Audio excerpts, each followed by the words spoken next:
Now, and joining us to talk more about this, Congressman Doug Collins. He's also a member of the House Judiciary Committee. Congressman Collins, great to see you again. And also want to mention you're running for Senate in the state of Georgia. We'll talk about that in a second. Also, this mask order. But I know, your dad was a state trooper. We were covering some of this police violence yesterday in New York, and you wanted to say something about that. So we wanted to give that opportunity to you.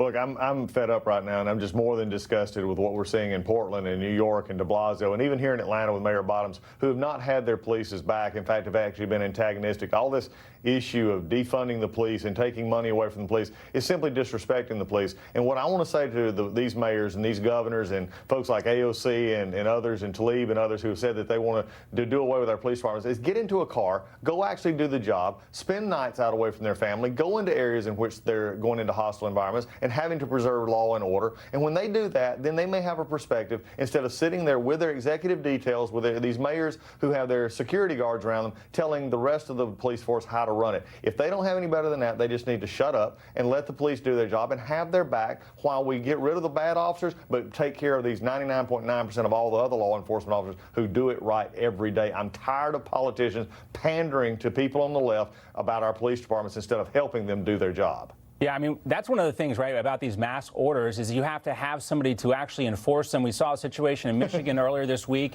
where a police officer was forced to shoot somebody who didn't want to wear one of these masks. But let's talk about this mask order. I got to be honest with you, from a logical standpoint, I struggle with this because I believe in home rule here. But talk to us about some of the logic here. I can see this from the other side as well, Congressman, because, it's not like Mayor Bottoms really enforced the stay-at-home order when a lot of these protests were going on after the Rashad Brooks shooting.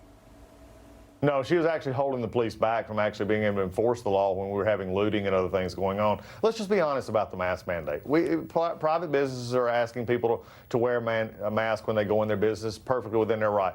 We have a governor who's actually said to everybody, wear a mask, be a part of the solution in this, but understanding the bigger ramifications that, actually enforcing that takes us away from other things that we need to do. So when you have mayors who are politically motivated, and let's make no mistake, Mayor Bottoms is politically motivated. She's being vetted as a possible vice presidential candidate for Joe Biden. She needs to make headlines somewhere. So I really have to ask the question to the mayor.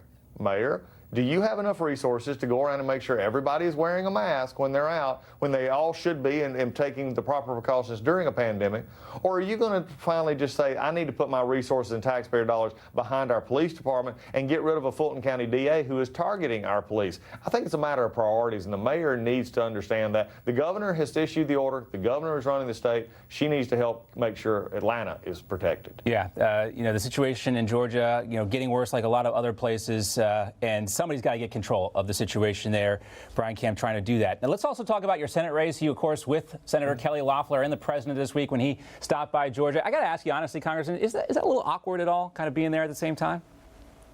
Well, it's not, because, again, seeing the president, who's been a good friend, as he said the other day from the podium, we're good friends, we talk, it was good to catch up with him again in person. It's not awkward in the sense that, I have a job to do still in the Congress, and she is an appointed senator, and she'll handle the rest of this year. But we still plan on winning in November and then winning again in January and serving in the United States Senate. So, politics can be that way sometimes. Yes, it can be, sharp elbows and all that. But, when it comes to the real issues, I know you and Senator Loeffler agree on most things, but you seem to have an edge here. We can talk about fundraising numbers a little bit. Looks like you fundraised her about $400,000 according to my records here, and according to a recent Gravis poll of Georgia, you are leading by 6 points. So you like the way things are shaping up for you in this race? We do, because people in Georgia are responding. Think about this. We have an appointed senator who is writing $5 million checks to her campaign, and she can do that, and I fault nobody for having money and being a part of it, but we have 14,000 people who donated to our campaign, and we outraised a sitting senator who has been donating to herself. And that shows that people are actually responding to what we're saying across the state. The polls, another poll that we just put out actually had us up, 9 and 20, which has been very consistent throughout this, because they know who we are, they know our message. We're not having to learn on the fly, and we're not having to find out what we believe from cue cards. So I think this is what's making it very good here in Georgia, and we still got about 109 days left to go, but we're going to make that case. Yeah, you know, the thing, I look at this, as a Georgian, I look at this race, and I've come out against Kelly Loeffler. I thought this whole thing with the stock was smelled bad, even if it wasn't illegal. It just doesn't, I think, doesn't look good. I'm not endorsing you, Congressman. I don't do that here. But as a Georgian, you know, the median income in Georgia is $44,000. I think Kelly Loeffler might be a great representative for some folks in Atlanta, maybe a few folks in Savannah. But when it comes to the other parts of the state, I can't see how anyone wouldn't say that you are, you know, more Georgian, so to speak. Well, I'm born and raised here. I'm a Troopers kid from North Georgia. I mean, I understand what it's like in our state parks. I understand what it's like in our agricultural community, which has been, you know, the #1 industry in Georgia. My wife and I actually still have a chicken farm and 4 broiler houses that we have, so we get that side of the world.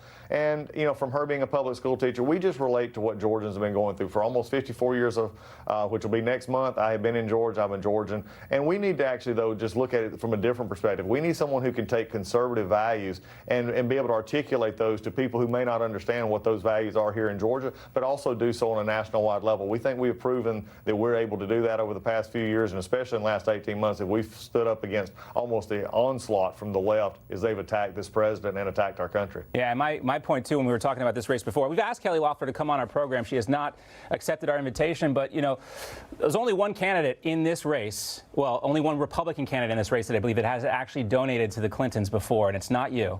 So we'll leave it at that for today. We'll talk maybe more about the WNBA next time we have you on. Congressman Collins, have a great weekend. Great to see you as always. Thanks for your time, sir. Thanks. Take care. Take care.